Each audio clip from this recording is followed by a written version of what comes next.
Eh, Muy buenas tardes. Es un placer poder estar aquí y compartir con ustedes una de mis pasiones, que es justamente la exploración y el estudio del océano, y en particular del océano eh, frente a nuestras costas del Pacífico Suroriental. Agradezco sinceramente a la Logia de Chile por la oportunidad que me dan de poder compartir con ustedes esta experiencia. Justamente hace 40 años partí de Santiago a la Universidad de Concepción, justo a estudiar biología marina, y que me llevó por una ruta que me tiene hoy día justamente aquí frente a ustedes. También hace exactamente un año estábamos transportando todo nuestro equipo hacia Valparaíso para poder embarcarnos en una, o quizás lo que ha sido para mí la aventura más importante que he tenido en mi carrera, y justamente lo que les quiero hoy día compartir. Como ya decía en la introducción, ¿cierto? Mi foco de investigación son los microorganismos marinos y los ambientes extremos. Nosotros aquí frente a Chile justamente tenemos varios ambientes que son bastante extremos y que la mayoría de la sociedad los desconoce. Y que esto mismo, ¿cierto? Por un lado, nos permite estudiar fenómenos que en otras partes todavía no lo han estudiado y que nos da ciertas ventajas comparativas. Dentro de esos ambientes extremos eh, están eh, los, eh, las profundidades. Conocemos relativamente bien lo que pasa en los primeros 200 metros de la columna de agua, pero si vemos la cantidad de investigación y lo que conocemos del el fondo del mar y las profundidades, es bastante limitado. Para poner en contexto lo que les voy a contar, lo que tenemos ahí es una fotografía de baja calidad del fondo marino, pero los datos son lo importante. Si nosotros hacemos el promedio de la profundidad del océano, es del orden de 4 kilómetros, 3.800 metros. El Pacífico es un poco más profundo que el resto de los océanos y tiene de 4.280. Ese es el promedio del océano Pacífico. Si de nuevo promediamos la temperatura del agua superficial, digamos los primeros 20 metros, es del orden de 17 grados centígrados. Sin embargo, el océano profundo la temperatura promedio es del orden de 4 grados. O sea, es un océano frío si lo comparamos con la temperatura. Pero dentro de esto, que es el promedio que nosotros tenemos, de hecho, y para ir de nuevo poniendo esto en contexto, la mayoría de los instrumentos que nosotros usamos en oceanografía toman en consideración justamente esto y están construidos para bajar hasta 5.000, 6.000 metros. Lo que usted quiera comprar o lo que tenga que estudiar, justamente por el margen de seguridad que se les da a los instrumentos, pero el desarrollo tecnológico ha estado basado en el poder estudiar este océano con estas características. Vamos. Estamos ahí. Sin embargo, hay regiones que son mucho más profundas, ya dentro de este promedio, que son lo que se conocen como fosas o trincheras, ¿ya? Que son regiones que están bajo los 6.000 metros y van entre profundidades de 6.000 y 11.000 metros, 6.000 y 11 kilómetros de profundidad. No cubren gran parte de la superficie del océano, solamente el 1 al 2%. Sin embargo, si lo vemos en la vertical, cubren el 45% en la vertical, ¿ya? Y, disculpe, están distribuidas principalmente en lo que se conoce como el anillo de fuego del Pacífico. En el Atlántico hay una, que es la de Puerto Rico, y otra acá abajo en el Océano Austral, pero si ustedes se fijan, la gran mayoría de estas fosas o trincheras están en el Pacífico. Y justamente si nosotros ploteáramos sobre los terremotos y los sismos, seguirían perfectamente este anillo. ¿Ya?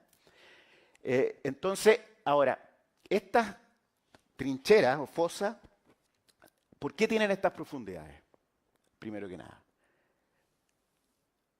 Porque la manera o la forma en que ellas se producen se debe a que en estas regiones existe una placa tectónica, una parte de la corteza del planeta que se está hundiendo bajo otra. ¿Ya? Entonces aquí, por ejemplo, esto es frente a Chile, tenemos la fosa de Atacama, tenemos la placa de Nazca que se está hundiendo bajo la placa sudamericana. Y esto hace, entre otras cosas, que se forme la cordillera de los Andes. Esta presión que está ejerciendo una placa sobre el continente hace que esto se levante. ¿Ya? Por lo tanto, la existencia de esta característica geológica determina que nosotros tengamos la cordillera de los Andes frente a nosotros, aquí en nuestro país. ¿Ya? Si no existiera este fenómeno ocurriendo, no la tendríamos.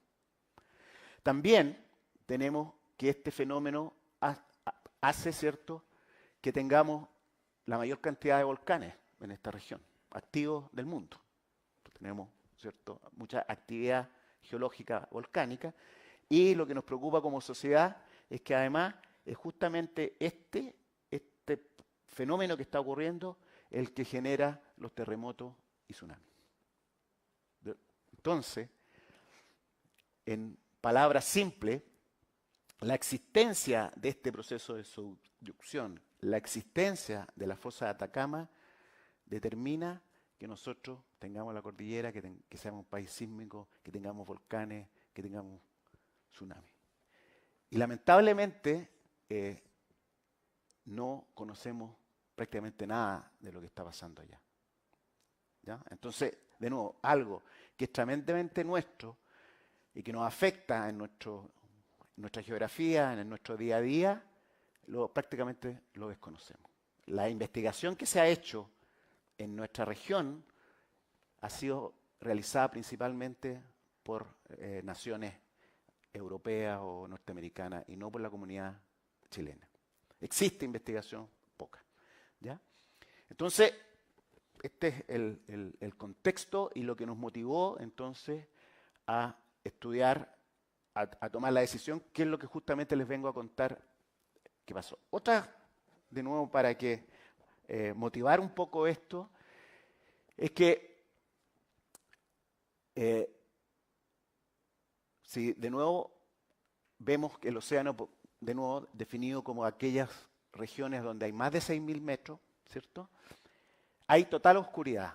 La luz, los detectores en el agua más transparente penetra 200, podemos detectar algunos fotones por ahí a los 1.000 metros, pero la luz está en la capa bien superficial. Por lo tanto, la gran columna de agua que está bajo la superficie iluminada está en total oscuridad. Y en la mayor parte del océano no hay luz. Y eso significa, ¿cierto?, que no hay fotosíntesis, no hay procesos que se basen en términos de la luz. Ya les dije, ¿cierto?, bajas temperaturas, pero el problema más grande para estudiar esta zona es la presión. No es tanto la oscuridad ni que sean 11 metros, o sea, 11 kilómetros, sino que es la profundidad. Como es una columna de agua, o sea, nosotros tenemos a 6.000 metros, tenemos 600 atmósferas, a 11 kilómetros, 11.000 atmósferas. Para los ingenieros eso inmediatamente se van a dar cuenta que esas son presiones tremendas, ¿ya? Tremendas, y que hace justamente que la tecnología que se desarrolle, yo les decía que los sensores se construyen hasta 6.500, 5.000, no porque no queramos más, sino que el entrar a usar sensores bajo estas profundidades aumenta la complejidad y hace mucho más difícil y más caro la investigación. Y como la mayoría del océano tiene menos profundidad, ha habido menos inversión menos desarrollo en esa tecnología. Ahora, esta zona, los oceanógrafos la llamamos la zona Hadal. Y esto, para ustedes, ¿cierto?, que conocen al poeta épico Homero en su Ilíada o Odisea, ¿cierto? Hades era el inframundo donde los semidioses podían bajar, pero la mayoría no regresaba y eran muy pocos los que pudieron regresar. Entonces, justamente la palabra Hadal viene de la idea esta de que es el inframundo, ¿ya? Donde es muy difícil llegar y sobre todo después volver, ¿ya? Entonces, de ahí viene este concepto, y justamente tiene que ver también con esto de un ambiente que es tremendamente oscuro, con estas presiones, o sea, extremo en absoluto, ¿ya? Entonces, de ahí viene este tema.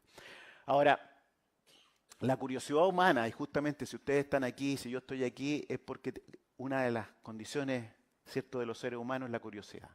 Y por lo tanto, la existencia de estas trincheras ya se conocía, ya en el Chala y en otros.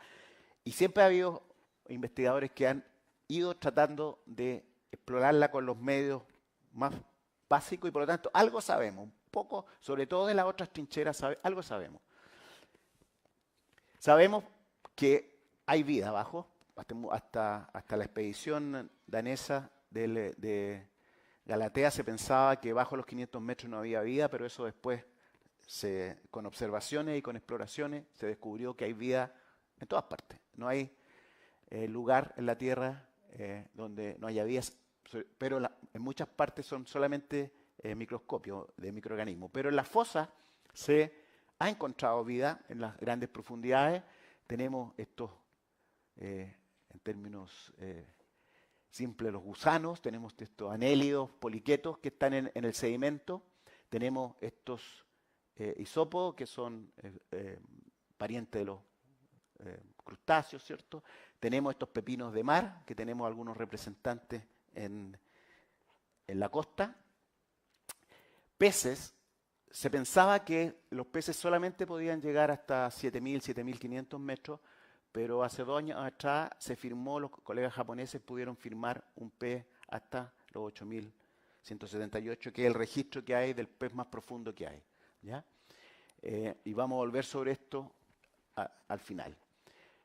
Pero lo que se ha visto en el estudio, que el organismo más característico y más abundante es este organismo que es un pariente de la pulga de mar.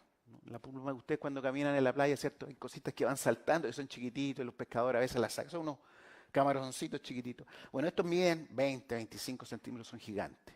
Son los más abundantes, y justamente esto es lo que les voy a mostrar más adelante, así que este es uno de los personajes importantes en la fosa de Atacama. A ver, ya. ¿Qué sabemos? Algo sabemos, algunas cosas, esto no solamente de la fosa, en términos de profundidad, algunas características de la vida allá abajo. Una es, yo ya les contaba, gigantismo, o sea, una pulga de mar que tiene milímetros en la costa, allá abajo 20 centímetros. Y otras especies también son bastante grandes. Una cosa que también se ha visto, que al haber baja temperatura, viven lentos, o sea, las tasas de reproducción son lentas, el metabolismo es lento, pero también crecen, o sea, viven mucho más largo, ¿ya? Por ejemplo, aquí tenemos estos corales de profundidad, no de fosa, que viven fácilmente 4.000 años. Otra cosa contraintuitiva es que, yo les dije, ¿cierto?, que no hay luz abajo. Por lo tanto, uno esperaría que los organismos no tuvieran ojos desarrollados, porque ¿para qué voy a tener ojos si hay luz allá abajo? Pero ¿cómo encuentro a mi presa o cómo encuentro a mi pareja? Tengo que poder identificarme en este mundo oscuro y en este mundo tan diluido. Entonces la mayoría o muchas de las especies que viven allá abajo tienen bioluminiscencia, tienen fotóforos, los peces, los organismos, que generan su propia luz, y esto le permite comunicarse, ¿ya? Y contrario a lo que uno esperaría, los organismos allá abajo sí tienen ojos desarrollados, ¿cierto?, para poder justamente ubicarse y identificarse. Esa es una de las estrategias. Otra estrategia es que como está tan diluido ahí abajo, la posibilidad de encontrarse un macho con una hembra son escasas y por lo tanto algunas especies lo que ocurre es que el macho va adosado de la hembra durante todo el ciclo de vida y prácticamente viven juntos. ¿Ya? Esa es otra estrategia. Entonces algunas cosas se saben de nuevo del océano profundo y ha habido investigación y algo conocemos también para poder resistir las presiones. Hay moléculas especiales que lo permiten hacer. Uno de los problemas más básicos es que cualquier célula de nosotros necesita transportar a través de la membrana. Y resulta que a esas presiones, los lípidos que forman la membrana son distintos a los lípidos nuestros, por la presión, por la cosa de fluidez. Necesita que las membranas sean fluidas. Entonces, algo se sabía de esto. Bueno, lo que les quiero contar entonces es que aquí frente a Chile está esta fosa de Atacama que es la más extensa, parte en Ecuador y llega hasta aquí al sur de Chiloé, del orden de 5.900 kilómetros.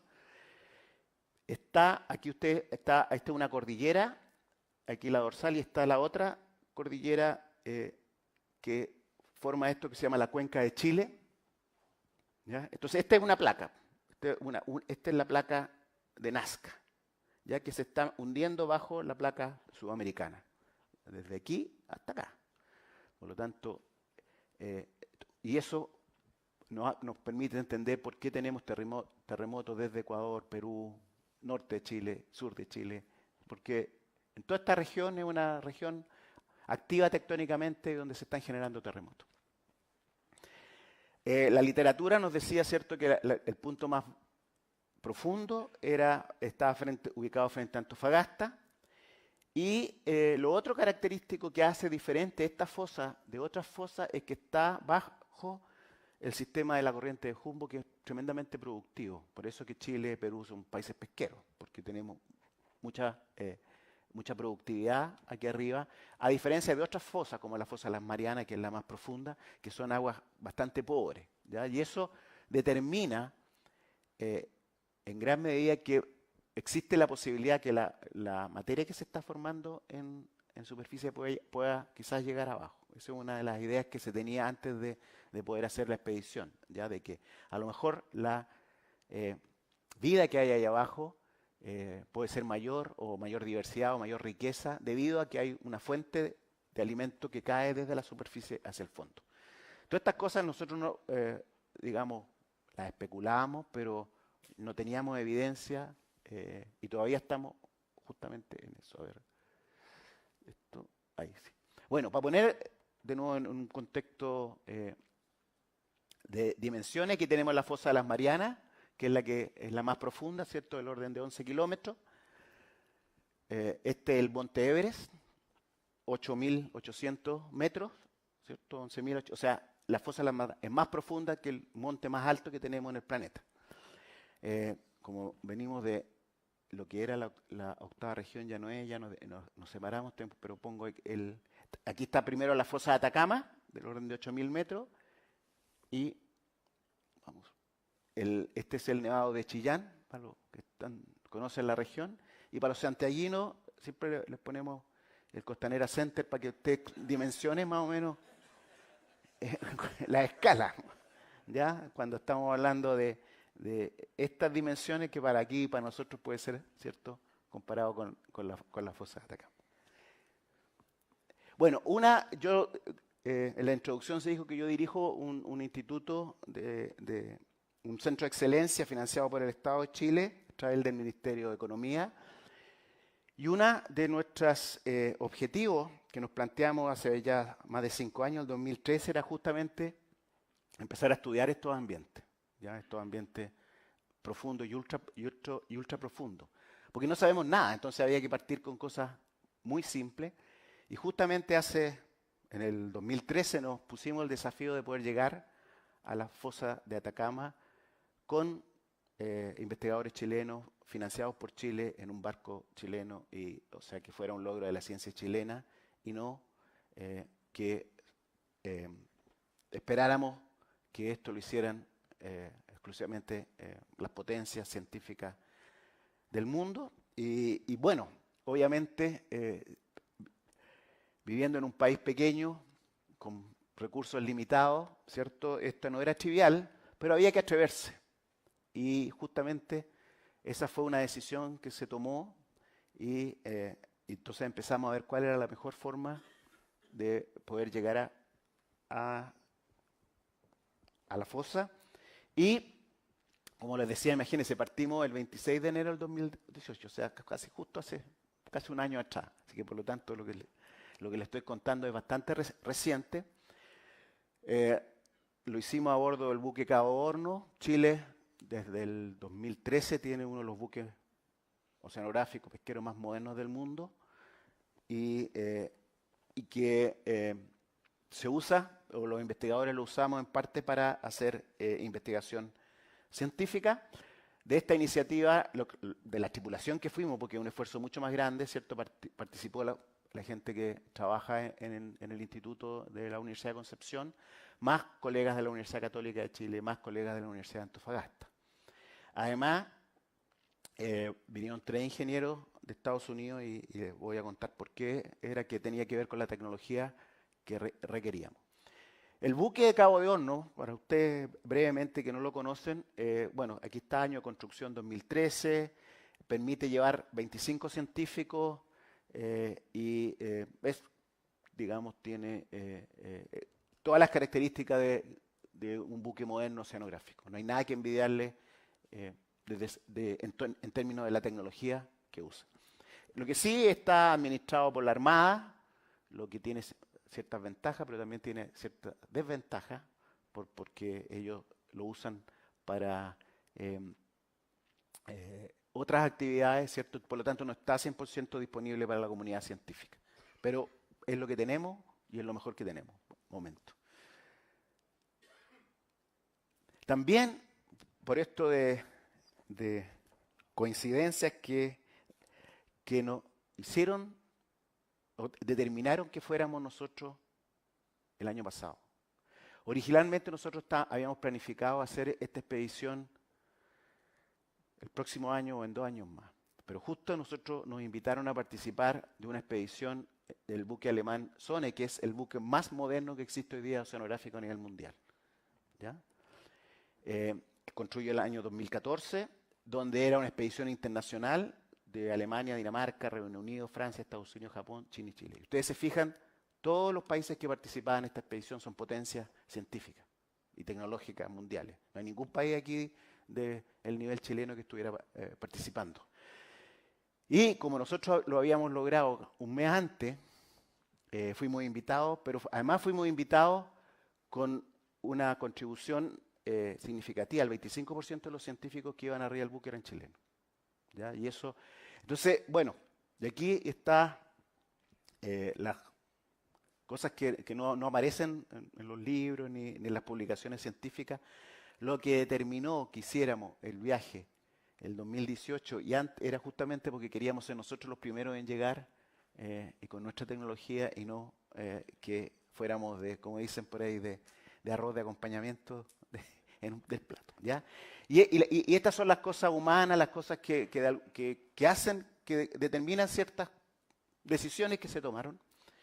Y entonces, esto nosotros lo supimos, por supuesto, 2 años antes. Entonces, esto nos obligó de alguna manera a apurar todo lo que estábamos haciendo, lo que queríamos hacer y hacerlo antes.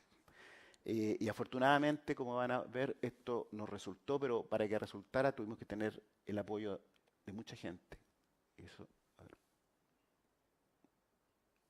Bueno, una de los desafíos era, nosotros queríamos llegar al lugar más profundo de la fosa.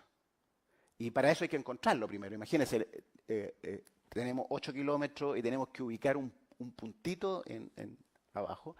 Y afortunadamente el Cabo de Horno tiene el equipo más moderno, que son ecosondas, que mediante un rayo acústico, ¿cierto? Lo envía, rebota y por lo tanto podemos determinar la distancia, la profundidad que hay y ir mapeando el fondo marino. Entonces, y el equipo que tiene el Cabo de Hornos es exactamente el mismo modelo que el barco alemán, que el que nos embarcamos al mes siguiente. Por lo tanto, pudimos ver. Y lo que hicimos entonces es que partimos desde Valparaíso y a la altura de Coquimbo nos pusimos por sobre la fosa y la fuimos mapeando, buscando el lugar más profundo. Porque nunca se había mapeado con ese detalle, nos fuimos exactamente por donde nos decía que era el lugar más profundo. Y esta es una escala, ¿cierto? Es mucho más, es menos profundo frente a Valparaíso y Coquimbo, y a medida que nos vamos acercando a Antofagasta es el lugar más profundo. Y íbamos con colegas de la Universidad de Concepción, procesando los datos inmediatamente a bordo y viendo los mapas. Y tomábamos turnos sin dormir, o sea, 24 horas, 24/7, porque además teníamos solo 8 días para hacer todo el trabajo, porque no teníamos más plata. Este buque cuesta $27.000 diarios y los investigadores tienen que pagar. El Estado de Chile no, o sea, alguien tiene que pagar por el buque, ¿ya? Y en este caso, el CONICYT fue el que nos dio los fondos. ¿Ya? Pero nos dio 8 días para la expedición de la fosa de Atacama y después otros 10 días de otro crucero que ocurría frente a Iquique. Entonces nosotros en la pasada conseguimos estos días. Y íbamos procesando, y lo que les voy a mostrar a ustedes es justamente los datos reales que fueron procesados de profundidad y que, vamos a ver aquí si no me traiciona, si puede, a ver, ahí está. Estos son datos reales y lo que ustedes están viendo es la topografía de la fosa de Atacama en el fondo. Esto nunca lo habíamos visto nosotros, ni nadie. Y aquí está, ¿cierto?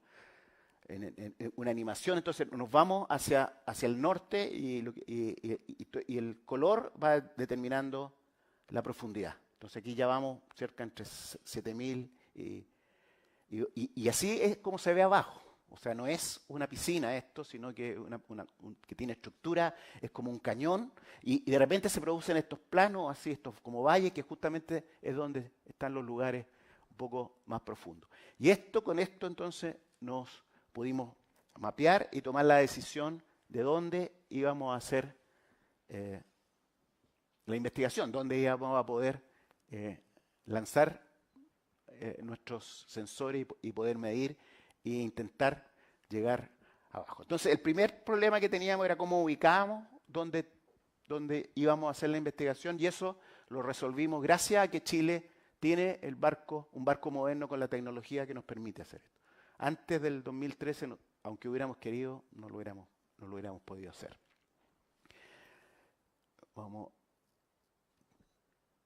Ya, el otro problema es cómo llegar abajo.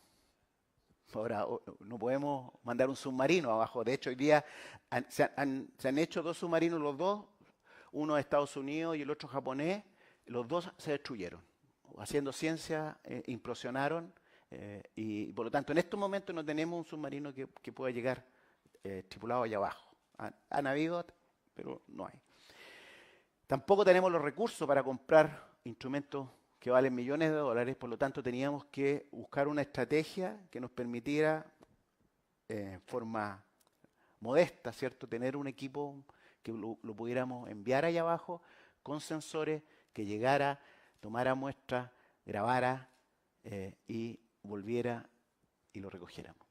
Y aquí nosotros recorrimos varias empresas y varios institutos en Estados Unidos, nos conectamos con gente en Europa, gente, por ejemplo, que trabaja con exploración de petróleo para ver si tenían grúas o winches que nos permitiera llegar abajo. Y al final tuvimos la suerte, y aquí es importante a veces la suerte, de conocer a un ingeniero en uno de nuestros viajes que trabajó con el director de cine James Cameron, que él en el 2012 había ido, él allá abajo, y este ingeniero le había construido unos instrumentos que le permitían la filmación, unos robots que bajaban en forma autónoma, que se llaman Lander en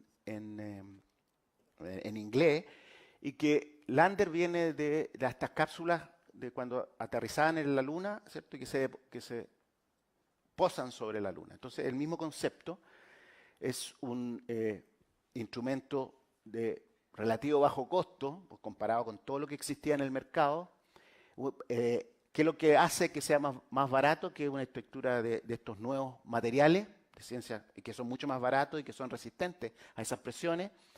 Y otras de las cosas que necesitamos algo que fuera compacto.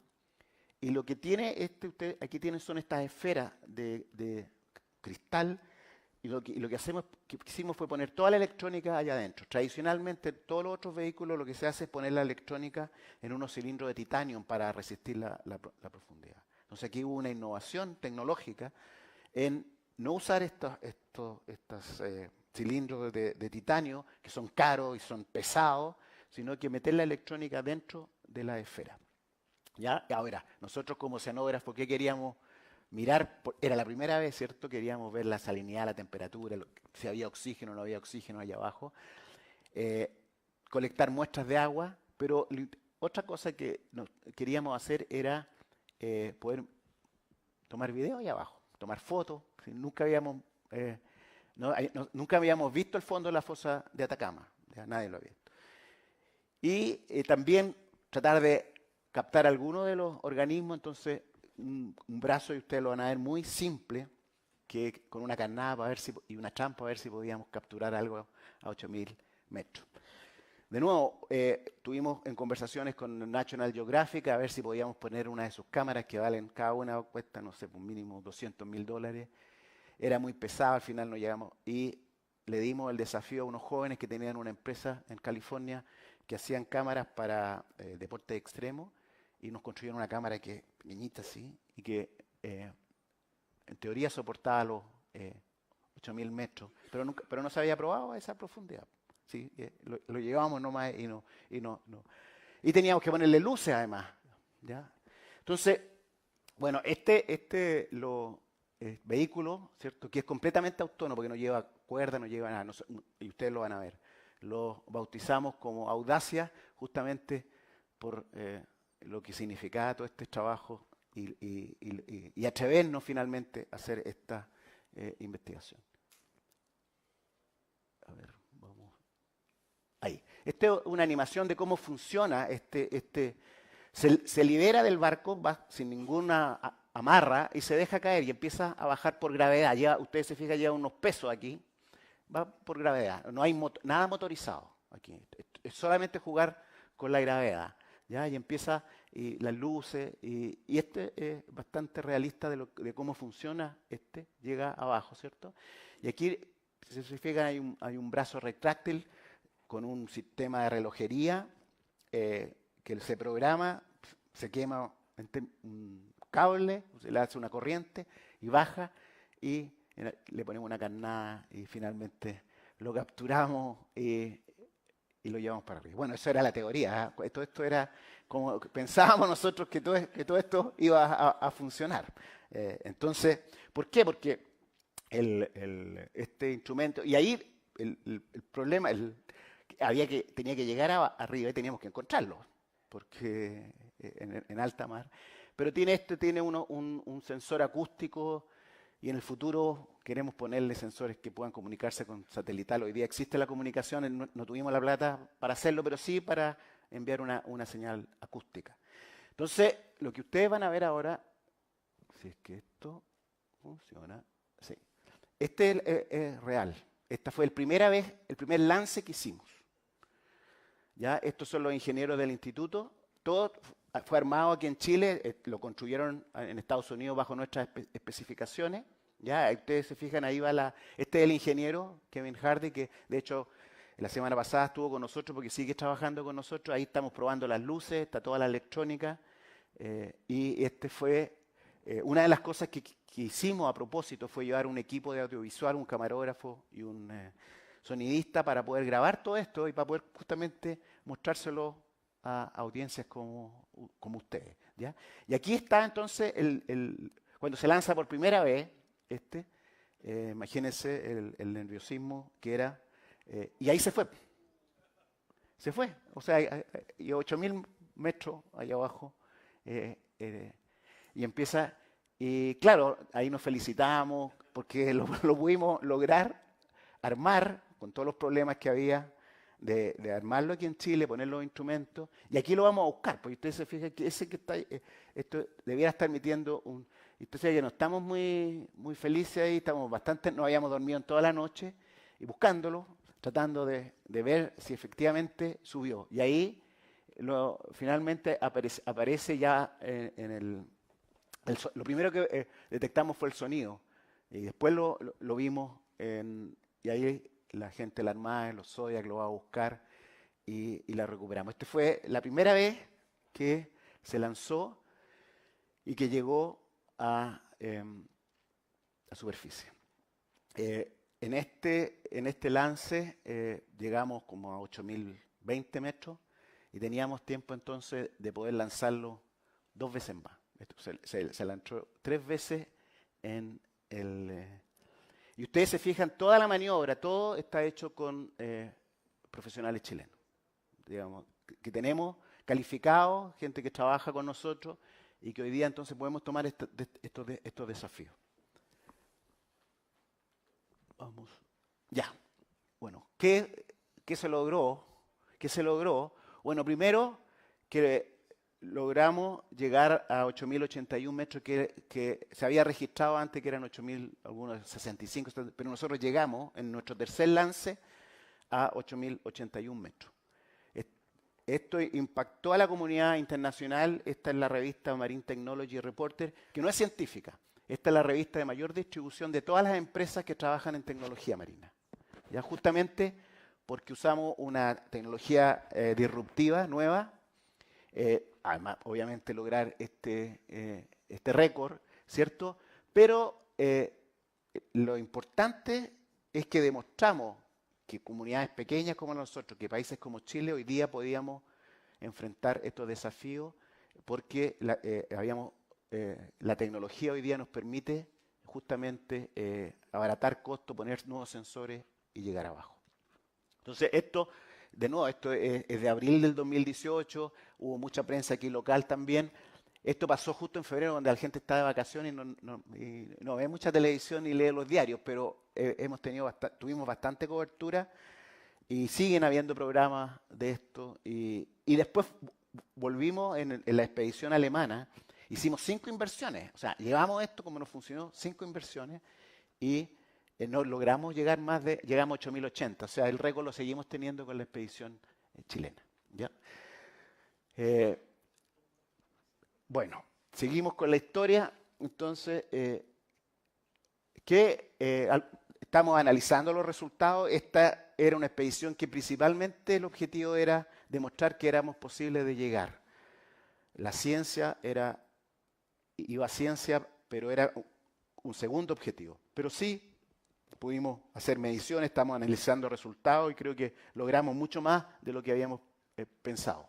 ¿Ya? Una de las cosas, yo le decía que la temperatura del fondo que se midió fue 2,2 grados, que es esta curva que está aquí, pero si nosotros esta agua la lleváramos hacia la superficie, tendría 1,25 por ahí. O sea, el agua es 0,9 grados Celsius más caliente solo por la presión, la empieza a comprimir de la presión y eso hace que el agua se caliente en 0,9 grados. ¿Ya? Y otras variables que estamos analizando. Una de las cosas que les conté al principio es que están estas 2 cordilleras que bloquean o que la cuenca esta del Pacífico y por lo tanto nosotros no sabemos si el agua que está llegando a la fosa de Atacama viene de la Antártica, ¿cierto? O viene del Pacífico Norte, ¿cierto? No sabemos cuál es la circulación, no la conocemos. Entonces, una de las cosas que hicimos, y estos son resultados que no aparecen en el YouTube ni nada, si ustedes chuta, perdón. A ver. Ahí. Es que usamos una técnica que es la datación por carbono 14. En la atmósfera, los rayos cósmicos en forma natural, ¿cierto? Chocan con un átomo de helio y produce un neutrón que golpea una molécula de nitrógeno. El nitrógeno hay 70% en la atmósfera y produce un elemento que es carbono 14. Es el que se usa para datar ustedes lo más... Bueno, este carbono nosotros, todos tenemos carbono 14, muy pequeñas cantidades, las plantas, todo, pero entra como CO2 y entra al océano. Y la única fuente que hay de carbono 14 es esta, además de las bombas nucleares que hemos tirado, ¿cierto? Pero ¿qué es lo que nos permite esto? Es que, como sabemos que la única fuente está en superficie, nosotros podemos medirle el carbono 14 al CO2 que está en el agua, y con eso podemos saber cuándo fue la última vez que estuvo en contacto con la atmósfera. Porque agarró CO2, empieza a viajar, empieza a hundirse y empieza a decaerse el carbono 14. Y entonces cuando nosotros lo medimos podemos decir, esta agua hace 1000 años estuvo en contacto con la atmósfera. Y lo que encontramos son estos resultados, estos son de nuestra expedición y los tomamos nosotros en el barco alemán, y ustedes se fijan que los datos uno sobre otro. Y son datos que tomamos en otra expedición, pero en la fosa que está frente a Nueva Zelanda. O sea, justo al frente, pero en el Pacífico oeste, ¿cierto? En el Pacífico occidental, ¿ya? A la misma latitud, y lo que tenemos aquí es que las aguas que están en la fosa de Atacama son mucho más viejas que las aguas en Kermadec, y del orden de 400 años. Es decir, que la fosa de Atacama está menos conectada con la Antártica de lo que nosotros hubiéramos sospechado. Y que lo más probable es que la gran cantidad de esta agua está llegando por el norte después de haberse dado todo, de haber circulado por gran parte del planeta. ¿Ya? A diferencia de la de Kermadec, que las aguas son mucho más jóvenes. ¿Ya? Otra cosa que todavía no podemos entender es que justo abajo hay estas aguas que son como 200 años más viejas que las aguas que están inmediatamente arriba. Y todavía no sabemos. No sabemos si es que tenemos aguas que quedaron ahí, que no se han podido circular, o hay otros procesos que están determinando que nos den estos valores. ¿Ya? Entonces eso es algo que no esperábamos y que no entendemos. En ciencia así avanza, ¿cierto? Y que nos lleva a hacernos preguntas y analizar estos resultados. Bueno, estos, digamos, son resultados bastante recientes. Entonces hoy día hemos aprendido algo de la fosa que no imaginábamos siquiera que íbamos a poder contestar nosotros como investigadores. Y además hay mucho interés mundial de justamente trabajar acá y conocer estos resultados para poder entender cómo circula el océano profundo. La circulación del océano profundo no se conoce en detalle. Hay muchas cosas que no conocemos.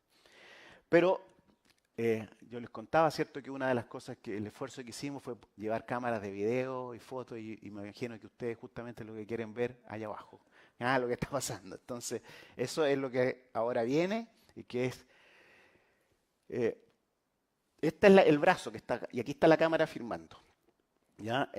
Y en el diseño estaba contemplada una trampa que usan, que se vende en Estados Unidos en cualquier revista de pesca y caza se encuentra. Entonces el ingeniero que vino asumió que aquí en Chile estaba, la anduvimos buscando y no existían. ¿Ya? Entonces, ¿qué es lo que hicimos? Fuimos que cortamos 2 sombreros de estos de apicultores y la construimos nosotros arriba del barco, porque no teníamos... ahí el ingenio salió el maestro Chaki. Y lo que ustedes ven es que pusimos una carnada aquí y empiezan a llegar todos estos organismos que están a más de 8.000 metros abajo. O sea, y otra anécdota que fue en el crucero nuestro, que llegamos al paraíso y pensábamos que era fácil comprar pescado fresco. Y resulta que no pudimos comprar pescado fresco, compramos. Y al final alguien dijo, bueno, estábamos arriba del barco, tirémosle un pollo, una pechuga. Fuimos al cocinero, le pusimos una pechuga de pollo y se lo comieron igual.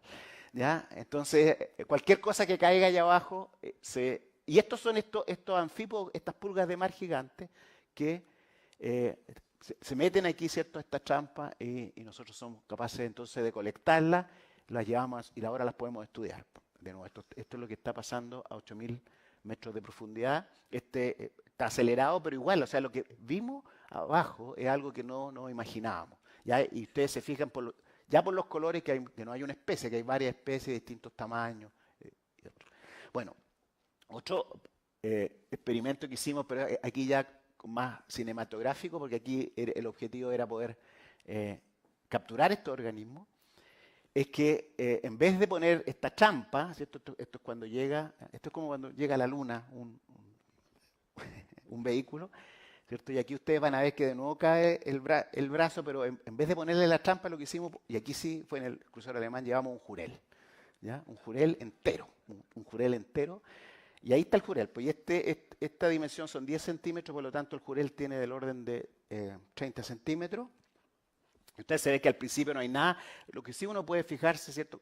Yo como biólogo puedo decir, aquí hay unas madrigueras, lo más probable es que ahí hayan organismos que están viviendo y que están haciendo esto. Y empiezan a llegar, ¿cierto? Estos organismos rápidamente, ¿de dónde? No sé, seguro, pero sabemos que lo más probable es que sean sensores químicos, ¿cierto? El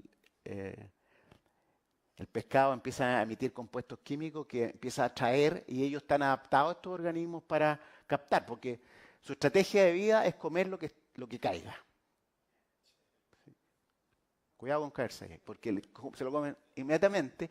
Y es tanto que una vez el brazo, este mismo experimento lo hicimos y el brazo no bajó, quedó atrapado y no lo tocaron. O sea, viven solo carroñando abajo en el... miren ustedes, digamos, cómo están adaptados y cómo son los devoradores, ¿cierto? De cualquier cosa que caiga allá. Y de nuevo, bueno, esto después de 3 horas, así quedó el jurel. Y ahí ven a uno que se lo está como llevando la colita y se lo la colita. O sea, no dejan nada. Y esa es la ecología, eso es como viven estas comunidades allá abajo, que cualquier organismo que muera, ¿cierto? Y que logre llegar abajo, ellos están al acecho ahí esperando para devorarlo. Entonces, esto indudablemente abre un montón de preguntas ya. Una de las cosas que queríamos saber es si hay peces allá abajo en la fosa de Atacama. Yo les contaba en la introducción que los colegas japoneses habían logrado firmar uno en la fosa de la Mariana como 8100. Por lo tanto, en teoría podría haber.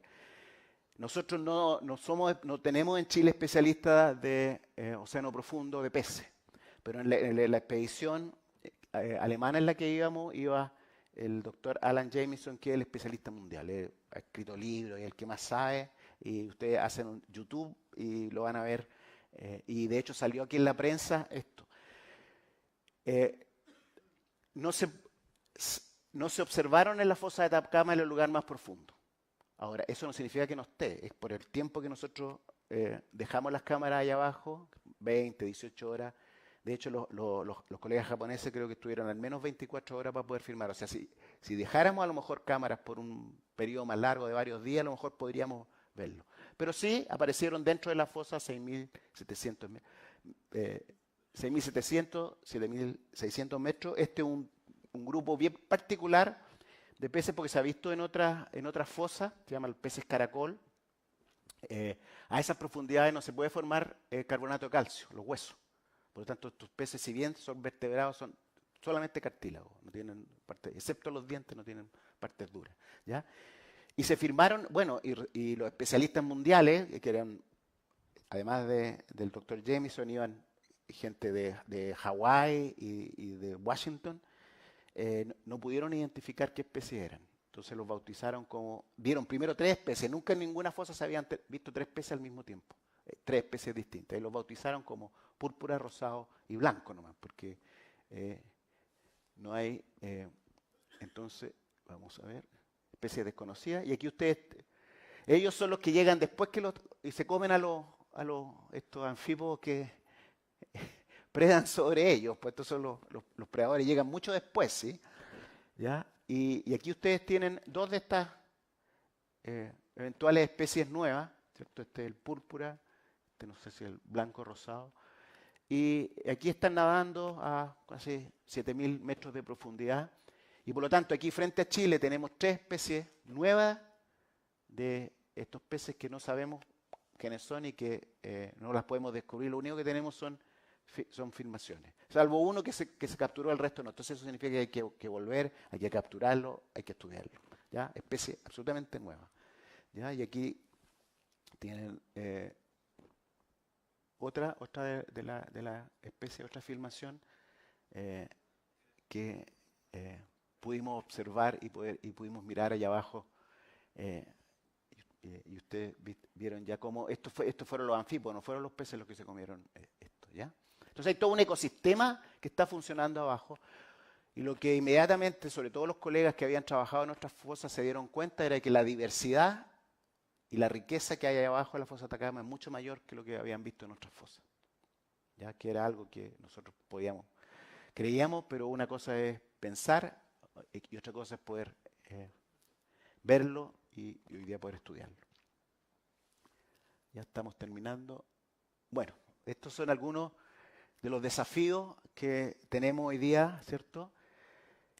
Primero requiere un esfuerzo mayor. Este esfuerzo no hubiera sido posible sin que nos hubiéramos puesto de acuerdo muchas instituciones, el Estado, la Armada, incluso privados, que nos permitieron hacer eso. Este tipo de investigación no se puede financiar con un proyecto simple o una institución o un laboratorio. Se requiere un esfuerzo como país para hacerlo, ¿ya? Lo otro es que yo les contaba que muchas de las cosas que nosotros podemos hacer a menor profundidad no la podemos hacer abajo. Y hoy día entonces, tenemos que desarrollar la tecnología. Y o tratamos de convencer que la desarrollen otros afuera o la hacemos nosotros. Entonces, hoy día hay un esfuerzo de tratar de convencer a nuestros ingenieros que se metan en estos problemas en el mar y que parte de la tecnología, en colaboración obviamente con las empresas y con los ingenieros de afuera, podamos parte de esta tecnología desarrollarla aquí en Chile. Porque la fosa la tenemos aquí y podemos ir. Estados Unidos no la tiene, ¿cierto? Los otros países, Europa no tiene la fosa ahí encima, tiene que venir o ir a estudiar las fosas a otras partes del mundo. Nosotros lo tenemos aquí, ya podemos llegar en forma relativamente barata y por lo tanto aquí hay una oportunidad tremenda para el desarrollo tecnológico hoy día cuando como país queremos pasar, ¿cierto?, de una sociedad, en una economía extractiva, una economía con valor agregado, con desarrollo tecnológico. Y estamos en eso conversando con gente que se quiere atrever y sobre todo gente joven. Tanto el ingeniero que construyó este vehículo como el de la cámara, ambos tienen sus talleres en el garage. No son las grandes empresas, porque las grandes empresas están interesadas en vender grandes volúmenes, ellos son nichos muy particulares. Así que vamos a seguir trabajando con eso. Pero una de las cosas más importantes que en lo personal y que como grupo creemos es que de alguna manera tenemos que transformar la cultura nuestra de país a un país marítimo. Nosotros somos el país que tenemos el Océano Pacífico, el océano más grande del mundo frente a nosotros. En todo lo largo que somos, dependemos tremendamente, no nos damos cuenta de lo que dependemos del océano, ¿cierto? En términos de todas nuestras exportaciones, más del 90% se van por vía marítima. Las comunicaciones, los cables submarinos, ¿cierto? Internet. Además, obviamente, de la pesca, la acuicultura. Entonces, tenemos que mirar, tenemos que estudiar, tenemos que investigar el mar, ¿ya? Y ese es algo que tenemos que cambiar como país. Nosotros no somos un país marítimo por naturaleza, sino que somos un país mucho más agrícola, de cordillera, todos queremos tener una parcelita, pero el mar está muy alejado. Y justamente es con eso que lo que pretendemos hacer con esto es abrir esta puerta hacia las nuevas generaciones. Yo creo que son justamente las nuevas generaciones los que van a tener la oportunidad ahora de poder investigar, de poder explorar. Esto es un grano de arena y todo lo que hay que descubrir abajo, ¿ya? Y que sea también una inspiración no solamente para los científicos, no solamente para los ingenieros, sino que también, ¿cierto?, para nuestros artistas, nuestros filósofos, nuestros escritores. De hecho, justamente nuestros artistas a veces son más rápidos en entender estos desafíos culturales y estas cosas que los científicos o la gente que trabaja en otra área. Y con lo que quiero terminar es que tenía un artista, yo vivo al norte de Concepción, en una pequeña caleta que se llama Coliumo, y dentro de eso hay una comunidad de artistas, pintores, escultores, y justamente a uno de ellos, gran amigo, le conté de esta expedición. ¿Ya? Y él, antes que pasara la expedición, sin haber visto nada de lo que les conté yo, ¿cierto? Él se pudo imaginar y artista creativo empezó a leer y generó esta pintura que me la regaló y que refleja entonces cómo un artista puede sentirse inspirado por las cosas que uno como científico le puede contar y estas aventuras, ¿cierto? Y yo creo que justamente el hecho de estar aquí es que ojalá poder inspirar más a la sociedad chilena a conocer el mar, a enamorarse del mar, a vivir el mar, a leer sobre el mar, a estudiar el mar, a escribir sobre el mar. Lamentablemente Yuri murió, es de la misma edad mía, y el año pasado, ¿cierto? Pero nos dejó su arte, y justamente parte de ese arte está inspirado en lo que yo les conté. Así que, y ahora sí que es la última, yo les contaba los agradecimientos porque este fue un esfuerzo país, la iniciativa científica Milenio, que es la que financia el instituto, de donde hicimos la investigación. CONICIT, el programa de investigación asociativa de CONICIT fue el que pagó por el buque, hubo que pagarle a la Armada por el buque. La Armada, indudablemente, la tripulación, la tripulación fue estuvo tremendamente involucrada con esta expedición y una disposición tremenda, y ellos están muy orgullosos de lo que se hizo y de lo que se logró.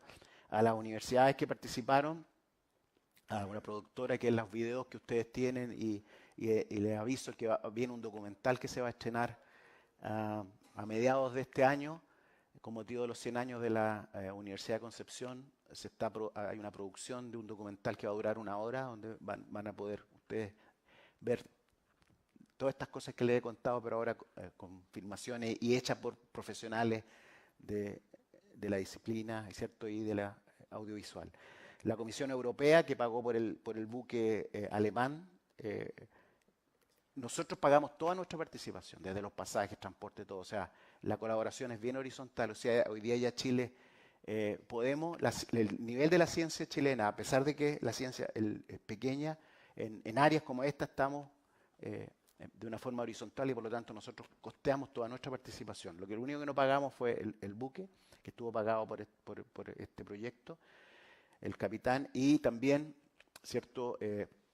Hubieron particulares a los quienes nos acercamos, que nos hicieron donaciones para poder construir el instrumento, para poder pagar por las filmaciones, cosas que a veces no son fáciles de conseguir en proyectos científicos, ¿ya?